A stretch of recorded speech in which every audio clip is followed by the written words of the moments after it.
Black, kulay black. Ayan, baka hindi pa to sa ceramic. Pero yung ano niya, okay naman.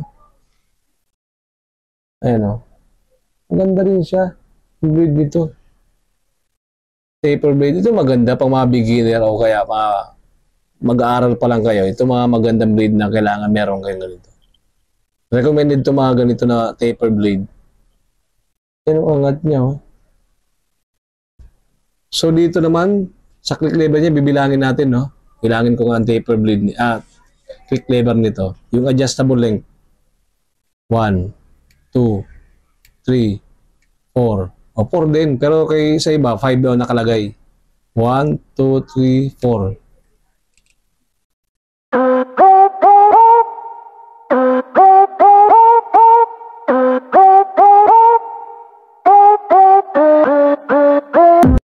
Yun mga ka-Promdi, no?